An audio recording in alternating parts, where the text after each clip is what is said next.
Bincang Bersama. Selamat datang Smart Listeners dalam podcast Bincang Bersama. Di kesempatan kali ini Tasya Rustama sudah bersama dengan seorang tokoh yang berkutat di bidang perpajakan dan menjalani karir sebagai seorang konsultan dan juga aktif nih sebagai content creator. Tapi apalagi ya yang sering dilakukan dan apa yang bisa menyebabkan tokoh ini sampai nih di level pajak yang kita tahu. Kalau misalnya kita berpikir bahwa pajak ini kan luar biasa, harus ada sekolahnya khusus, belum lagi ya hal-hal ngejelimet lainnya begitu ya untuk orang awam. Kita sudah bersama dengan Pak Gabriel Kurniawan. Hai Pak Gabriel. Halo ya. Aku izin untuk gali profil seorang Pak Gabriel. Oke, boleh. Kalau dulu kecil seorang Gabriel Kurniawan itu seperti apa sih? Yang pasti kecil itu saya tipe orang yang ceria ya, atau gembira gitu ya, ceria yang pasti. Tapi uniknya atau mungkin bisa dibilang bertolak belakang nih. Waktu kecil saya dibesarkan oleh ibu tunggal karena orang tua ayah sudah meninggal sejak umur 5 atau 6 tahun. Jadi kemudian setahun berikutnya karena ayah sudah meninggal, akhirnya ibu pindah ke rumah orang tua, gitu ya. Rumah orang tua, singkat cerita, tahun berikutnya ternyata opa meninggal. Jadi di situ benar-benar ekonomi berantakan. Dari tante om itu tidak atau putus sekolah untuk menafkahi kita semua lah. Jadi di rumah itu kita pindah ke rumah petak kecil itu mungkin ada 10 orang. Wah, jadi seperti itu kondisinya waktu kecil ya. Tapi anehnya nggak ada tuh perasaan susah ataupun sedih. Justru yang kita rasakan rumah itu menjadi tempat ternyaman dan teraman. Nggak tahu kenapa. Mungkin itu privilege kita ya. Waktu kecil ternyata itu yang bisa membentuk kita sampai sekarang. Kita bisa berpikir positif dan bisa memandang dari berbagai sudut pandang. Jadi itu uniknya ya. Menarik. Dimana seseorang ketika jatuh mungkin merasa kayak miserable, menderita begitu kan ya. Tapi keluarga tetap ini ya, rekat ya. Berarti peran keluarga untuk Pak Gabriel benar-benar penting ya. Oh, sangat penting. Siapa tokoh atau sosok yang paling influence? Yang pasti orang tua lah, ibu lah, yang pasti. Karena waktu kecil ibarat gini, walaupun susah ya, ini kalau kita kecil kita ngerasa itu tercukupi, semua ada. Tapi saat kita dewasa kita melihat, oh mungkin aja dulu orang tua atau ibu kita makan dia nggak makan. Kita makan ayam mungkin dia cuma makan nasi, ya nasi pakai garam atau kerupuk mungkin. Tapi itu kita baru ketaunya yang mungkin saat dewasa, gitu. Jadi itu faktor yang memang ngebentuk sampai sekarang. Pak Gabriel berapa bersaudara? Anak tunggal. Ya, gitu. Apa nilai yang seorang ibu tunggal kan pasti ya, tadi Pak Gabriel juga bilang bahwa influence-nya sangat erat. Apa selain berkorbannya dari sisi memberikan contoh dan lain-lain, apa hal yang selalu ditanamkan ibunda? Kalau saya ingat yang sampai saya bawa ke dalam perusahaan ya, nilai-nilainya adalah pengorbanan dan tanggung jawab. Ya, jadi itu pun yang saya lalui saat memang usaha kita sempat terpuruk. Usaha kita tahun 2019 itu sempat jatuh. Dan saya melakukan suatu pengorbanan lah. Gitu. Dan itu tanpa disadari ternyata saya belajar dari masa-masa kecil. Gitu. Dari dulu kecil termasuk anak yang pintar atau gimana? Suka mungkin math gitu kan, karena perpajakan kan angka-angka begitu kan ya Pak Gabriel. Ya, dibilang pintar banget tidak sih, tapi ya mungkin menengah kali ya, mungkin menengah gitu. Emang cita-citanya mau ke pajak atau sebenarnya ada cita-cita terpendam nih dari biasanya suatu profesi ataupun cita-cita itu dipengaruhi oleh faktor keluarga. Ya biasanya umumnya ini sama sekali tidak ada keluarga yang menjadi pengusaha, menjadi profesi, tidak ada. Gitu. Baik. Muncul keinginan menjadi seorang konsultan dan terjun di dunia perpajakan nih sejak kapan? Kalau dibilang muncul menjadi konsultan pajak itu mungkin saat bekerja di perusahaan konsultan pajak juga. Oke. Ya, jadi dulu saya bekerja, pertama kali saya bekerja itu di perusahaan kantor akuntan publik. Kenapa saya memilih perusahaan jasa seperti itu ya, jasa keuangan ya? Jadi saya melihat bahwa saya punya perasaan ya, punya saat saya berkumpul dengan teman-teman kampus kah, teman-teman di rumah dan sebagainya, saya saat bekerja di suatu konsultan, saya punya nilai lebih. Saya merasa dihargai. Nah, perasaan itulah yang akhirnya ngebawa saya terus mencari pekerjaan ataupun berkarir di perusahaan konsultan. Sampai di suatu titik saya bekerja di perusahaan konsultan pajak. Di situ saya melihat ada keseruan terhadap aturan perpajakan, ada celah, ada argumentasi, gitu ya. Jadi di situ titiknya, wah ini menarik, kayaknya ini profesi saya. Gitu. Saya punya mimpi suatu saat saya harus jadi konsultan pajak. Disitulah. Wow. Ya. Tapi kuliah itu memang ngambilnya majornya pajak? Enggak, akuntansi. Oh, akuntansi. Itu menarik juga tuh pas saat di bangku kuliah. Karena pertama kali saya terima pekerjaan itu di bangku kuliah di semester 7 kalau tidak salah. 7 atau 6 ya. Saya terima freelance di mana saya punya nilai akuntansi sebenarnya itu mungkin tidak baik ya, bahkan ada yang mengulang. Tapi saya terima freelance akuntansi. Wah, itu tantangan tuh. 3 tahun saya setiap tahunnya pasti selalu berpikir, aduh udahlah, saya nggak kuat. Tapi lanjut lagi. Tahun kedua kayak gitu lagi. Aduh nggak kuat, tapi lanjut lagi. Tapi ya puji Tuhannya bisa ternyata di situ jadi apa ya? Mungkin dibilang nekat kali ya. Nggak punya kompetensi, tapi coba nekat kerjakan, belajar dari temen, belajar dari buku, akhirnya bisa. Walaupun stres ya, di setiap tahun pasti saya stres. Gitu. Saya izin mau mundur lagi nih ke belakang. Hingga akhirnya memutuskan ngambil major akuntansi. Apakah karena ya keadaan keluarga saat itu yang rasa kayak susah, atau secara ekonomi mungkin ya, atau seperti apa? Dulu itu internet mungkin masih sangat jarang ya. Jadi terkait dengan informasi publik ya nggak tahu.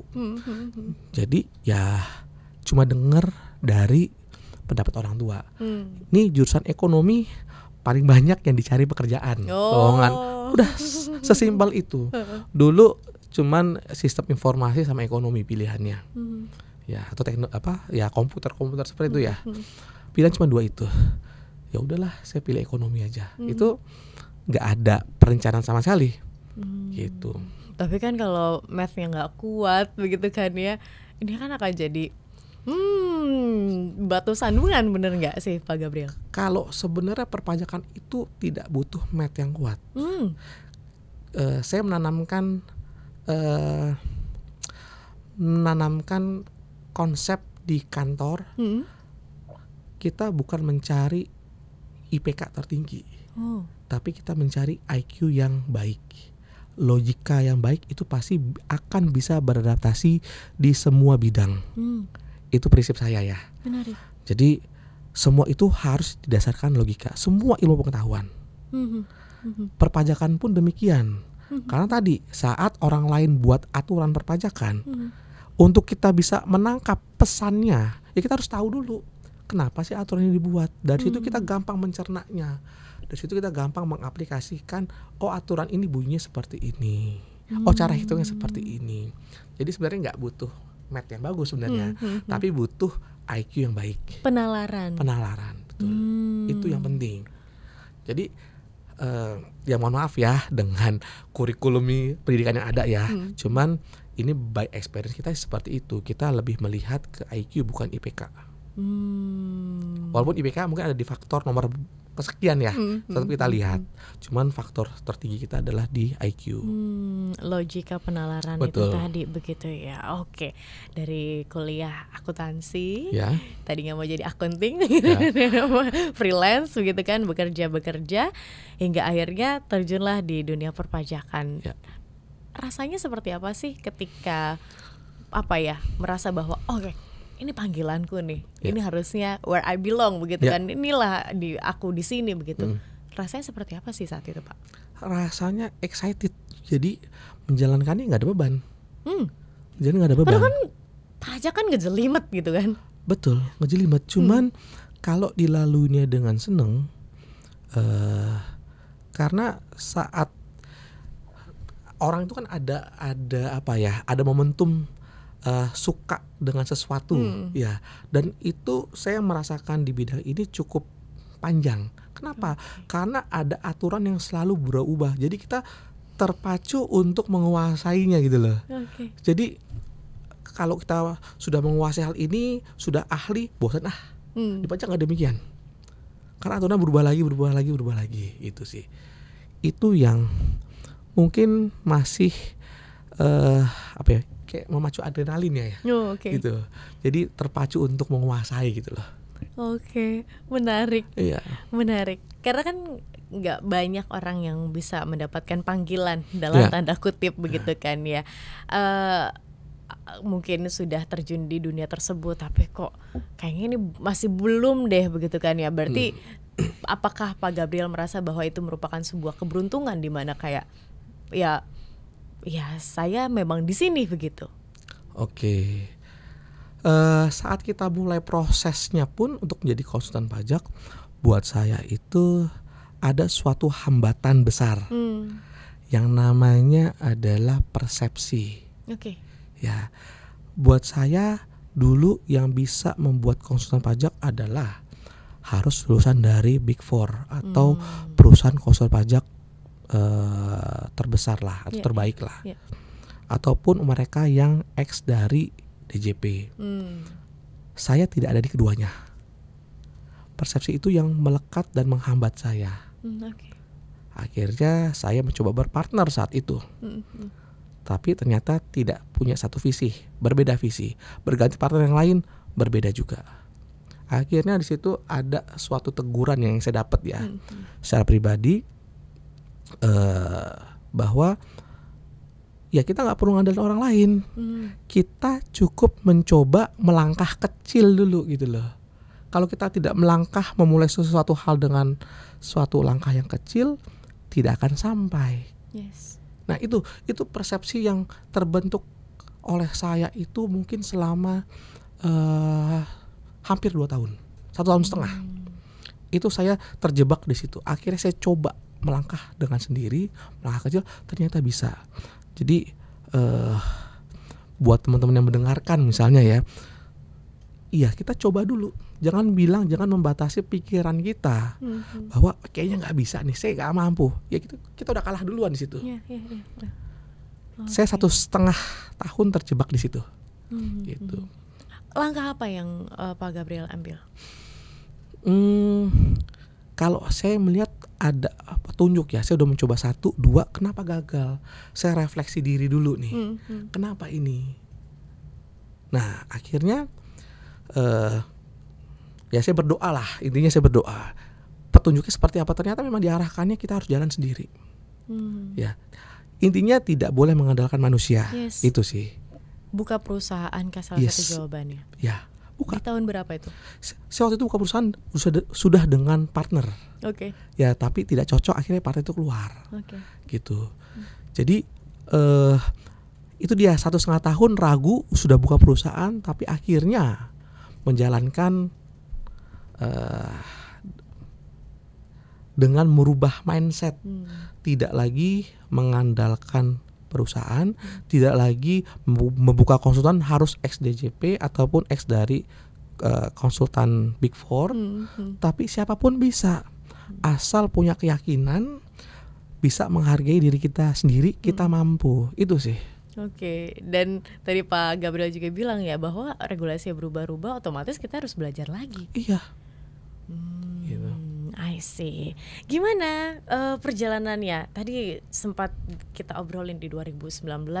Ya. Ada apa? Penurunan begitu ya. Jatuh. Apakah itu jadi titik terendah Pak Gabriel? Bisa jadi.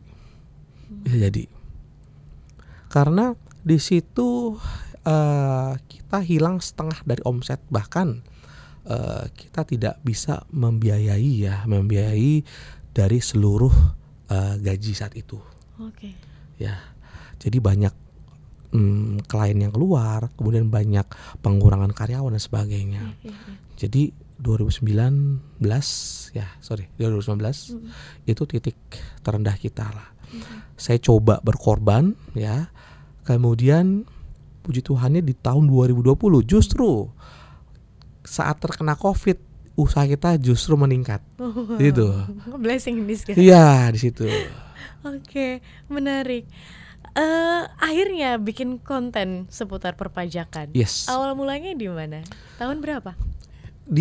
Saya ingat di bulan Oktober 2023 kita baru pertama kali post konten. Sebelumnya kita memang sudah ada wacana untuk buat konten, mungkin tuh tahun 2021 ya. Cuman karena mungkin keterbatasan, kita belum ada plan yang matang. Jadi saat itu terrealisasilah di tahun 2023. Yang saya lihat adalah minimnya edukasi terkait dengan masalah perpajakan. Mungkin ada yang mengulas perpajakan, tapi mereka sistemnya itu belum menjelaskan secara mudah dimengerti. Jadi kita coba masuk dengan menggunakan konsep konten yang mudah dimengerti oleh masyarakat. Istilah-istilah begitu perpajakan begitu digunakan, ini kan orang awam nggak paham begitu. Betul, ya Pak Gabriel? Betul, itu dia. Ini jadi gap mungkin ya antara orang awam dengan orang yang mengerti pajak begitu kan ya. Makanya kita butuh orang yang mengerti biar bisa menjelaskan. Pertama kali ngonten itu ngomongin apa? Masih ingat nggak? Saya agak lupa ya, tapi yang pasti relate dengan masyarakat. Ada yang saya ingat mungkin ini 1-5 konten pertama mungkin ya. Terkait dengan ibu-ibu wajib dengan NPWP, harus punya ibu-ibu terkait dengan kewajiban NPWP-nya. Nah itu sangat relate ya, apalagi kita menggunakan kalimat ibu-ibu. Ya itu lah. Hal sederhana seperti itu ternyata disambut baik oleh masyarakat. Gitu. Ini kayak membuat akhirnya bisa awet ya, langgeng sampai sekarang konten. Naik turunnya seperti apa? Apakah selalu kayak dengan konsistensi untuk membuat konten itu hingga akhirnya bisa sampai titik ini kah, atau ada nih masanya down? Ada. Di awal tahun kita sempat down. Ya, karena 2025 ini. 25 ini. Oh ya? Ya, karena kita sudah kehabisan ide. Atau mungkin followers kita bosan dengan background, dengan konsep konten yang ada gitu. Akhirnya kita membuat gebrakan baru. Ya, di pertengahan 2025 ini kita mulai lagi merubah background, merubah gaya, merubah isi konten pilarnya seperti apa. Nah, itu kita ubah semua. Sampai kita menerbitkan yang namanya program-program baru. Kita ada mengeluarkan kelas mengajar gratis. Jadi kita akan bekerjasama dengan beberapa kampus. Kita mengajar di suatu perkuliahan dan itu gratis ke semua kampus yang akan kita ajak kerjasama. Gitu. Ada juga kita punya program namanya program SPT, Solusi Pajak Tuntas. Ini ibarat pro bononya di hukum. Jadi ada pelaku usaha yang kesulitan terhadap perpajakan dan kita nilai mereka memang agak kurang dari sisi biaya. Kita akan bantu sampai tuntas. Sampai mereka misalnya punya kasus di pengadilan, kita akan bantu tanpa dipungut biaya sepeser pun. Wow. Ya. Dari konten begitu kan ya, awalnya 5 konten waktu itu Pak Gabriel bilang, sampai sekarang bisa memberikan impact sedemikian rupa untuk masyarakat. Idenya datang dari mana? Idenya datang dari kita nggak tahu ya, ide itu datang dari mana ya. Mungkin tiba-tiba aja gitu ya. Cuman kita punya ikon. Kita punya perusahaan, kita namanya Godiva. Ya, jadi ada boleh dibilang sejarah. Di Inggris itu namanya Lady Godiva. Ya, jadi Lady Godiva ini punya raja, dia tiba-tiba menaikkan pajak ke masyarakat cukup tinggi. Lady Godiva ini memperjuangkan nih hak dari keringanan pajak masyarakat. Saat itu raja menolak. Akhirnya raja memperbolehkan pajak diturunkan asal si Lady Godiva itu bertelanjang naik kuda berkeliling istana atau berkeliling ke negeri tersebut. Nah, terdengar nih persyaratan tersebut ke seluruh warga. Akhirnya saat Lady Godiva menunggangi kuda tanpa busana, semua masyarakat menutup pintu dan jendela. Akhirnya pajak itu diturunkan. Spirit itulah yang akhirnya ada gitu loh, yang jadi benang merahnya perusahaan kita, Godiva Caraka, ataupun konten dari pakar pajak itu sendiri. Gitu. Menarik. Gimana bikin konten pajak yang berat ini di persepsi masyarakat begitu ya, hingga akhirnya bisa ringan dan bisa diterima nih, bahkan tadi juga sama emak-emak nih. Ya, jujur waktu kita bikin konten ibu-ibu atau emak-emak itu, saya juga dari awal juga kerasa ini apakah akan masuk. Ternyata pas dirilis ternyata responnya cukup baik ya. Nah, tapi tadi pertanyaannya gimana dari hal yang menyeramkan menjadi menyenangkan. Ya, poinnya sebenarnya apapun itu cuma satu menurut saya ya, penguasaan materi. Selama kita bisa menguasai materi secara detail, saat kita output, kita keluarkan itu, kita bisa berubah menjadi hal yang sederhana. Jadi kalau ada orang yang menjelaskan tidak bisa segamblang, semenyenangkan, mungkin belum menguasai secara detail. Poinnya itu yang saya tangkap ya. Baik, berarti dari kedalaman pemahaman dari materi tersebut itu penting ya, agar bisa mengejawantahkan dengan clear di masyarakat. Ya, karena saya selalu menerapkan ke tim ya, kalau saat bicara peraturan, aturan pajak atau menjelaskan, saya bicara bukan langsung to the point, ini caranya begini, enggak. Kita bicara mengenai kenapa sih, latar belakangnya apa. Dengan kita tahu latar belakang, dengan kita tahu spirit aturan tersebut, kita akan jauh lebih melekat, akan nyampe logikanya gitu. Nah, itu pun saat kita coba membuat konten yang hal yang dari menyeramkan menjadi menyenangkan, ya kita harus tahu dulu detailnya, spirit dari aturan tersebut, kenapa sih ada aturan ini harus terbit, itu dulu. Baru kita bisa menjelaskan dengan gamblang, dengan mudah.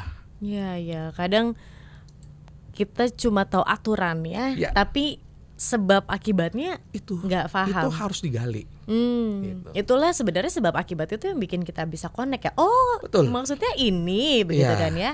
Kadang-kadang demikian ya, Pak. Kakak juga suka gitu ya kalau di keluarga, misalnya jadi anak dulu ya. Pokoknya jangan main. Malam harus pulang. Tapi kita nggak tahu maksudnya. Malam ini begini loh. Kayak gitu ya. Salah paham terjadi kalau misalnya nggak ada komunikasi itu. Jadi Pak Gabriel nih jadi perpanjangan tangan begitu kan ya, dari pemerintah nih harus ngelirik ya kan, karena jadi perpanjangan tangan kepada masyarakat, jadi tahu masyarakat secara simpel begitu regulasi-regulasinya. Oke, berjalan sampai dengan saat ini, boleh mungkin diceritain nggak ada kasus yang paling menantang begitu, yang jelimet banget, ada nggak sampai dengan saat ini perjalanan? Kalau dibilang menantang, terkait dengan kasus ataupun klien, menurut saya nggak ada. Ya, tidak ada, karena di perpajakan itu jelas aturannya. Memang ada loopholes, ada celah. Itu mungkin menjadi hal yang menantang. Cuman kalau kita sebagai pengusaha, yang paling menantang adalah gimana memanage SDM kita. Justru lebih sulit memanage SDM dibanding memanage klien. Gitu ya. Itu tantangannya. Karena saat kita memanage klien, begitu masa selesai. Tapi SDM karyawan kita itu akan terus-terusan. Kita akan memanage dia terus. gitu. Menarik, justru SDM yang Justru jadi SDM. kunci ya. Iya. Sampai dengan saat ini gimana cara memanagenya? Ada nggak nilai-nilai yang kan Pak Gabriel kan kekeluargaan erat sekali gitu. Apakah ini diterapkan juga di perusahaan? Ya, saya juga mengambil beberapa hal positif yang memang di tempat perusahaan lama saya bekerja. Hal-hal positif saya ambil gitu. Jadi kalau dibilang penerapan kekeluargaan pastinya iya. Cuman semakin besar usaha sudah tidak bisa lagi menerapkan kekeluargaan. Ya, karena mungkin A bisa mentoleransi tapi si B tidak bisa. Jadi tetap harus ada aturan. Harus ada aturan. Cuma di dalam company yang memang kita jalankan, kita punya message bahwa kita bisa bertumbuh kembang bareng atau bertumbuh kembang bersama. Maksudnya apa? Maksudnya ada beberapa tim kita punya usaha di bidang lain, kita tempatkan dia sebagai director di sana. Kita tempatkan mereka sebagai pemegang saham juga di sana. Karena kita melihat keloyalan mereka, kapasitas mereka. Jadi itu yang kita lakukan. Jadi mereka tetap awet. Gitu sih. Bener. Ada sense of belongingnya. Betul. Begitu ya. Oke. Kurang lebih udah berapa lama di dunia perpajakan Pak Gabriel? 20 tahun ada? Kalau untuk konsultan pajaknya, ya saya mendirikan tahun 2015. Ya. Tapi kalau kita bergerak di dunia perpajakan mungkin 20 tahun sampai. Nyampe ya? 20 tahun. Ya. Bara ini tetap ada sampai sekarang ya? Iya.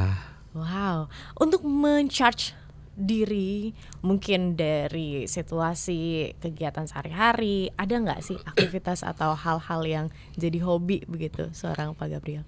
Kalau sekarang mungkin anak kali ya, keluarga ya.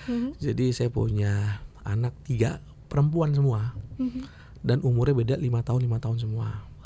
Jadi sekarang ini yang paling kecil baru berumur 14 bulan. Jadi punya keseruan masing-masing, punya pendekatan dan quality time masing-masing.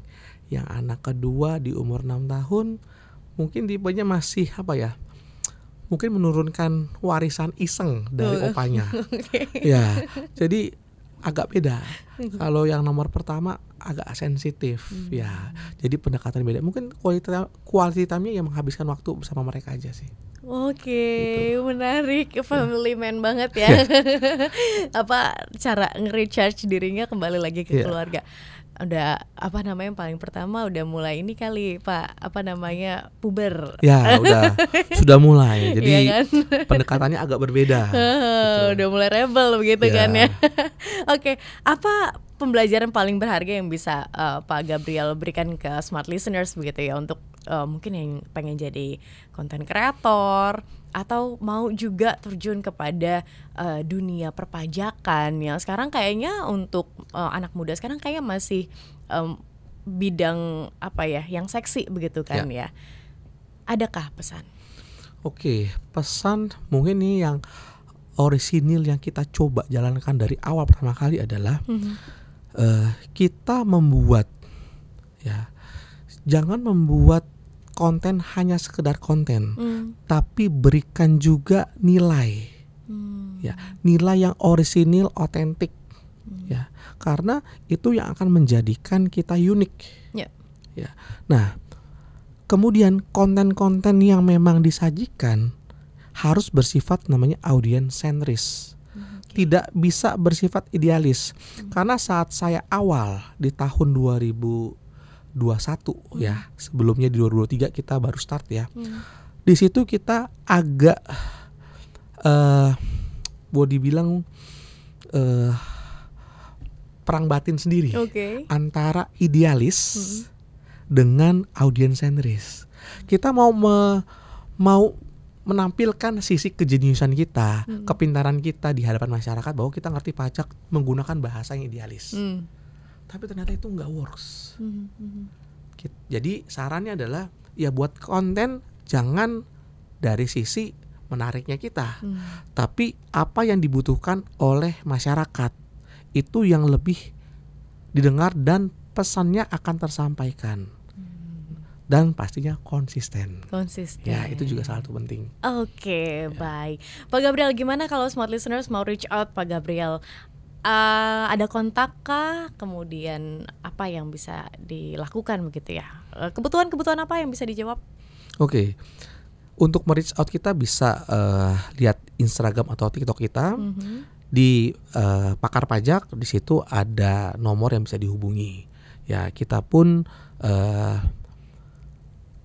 ada program yang namanya SPT juga tadi ya, Solusi Pajak Tuntas. Jadi buat smart listeners yang memang terkendala biaya dan membutuhkan bantuan di bidang perpajakan atau sengketa pajak, bisa menghubungi kita. Itu aja.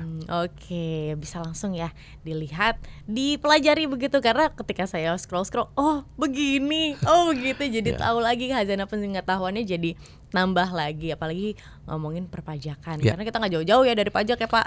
Pasti, ya, semua kan? Pasti ada pajaknya. Bener, dari lahir sampai nanti sampai meninggal pun ada pajaknya. Udah meninggal juga masih dipajakin kan? Ada warisan. Kan?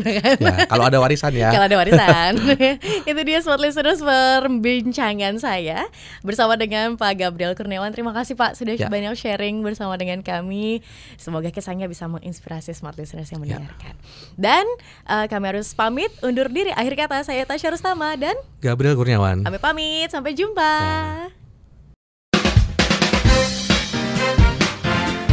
Bincang bersama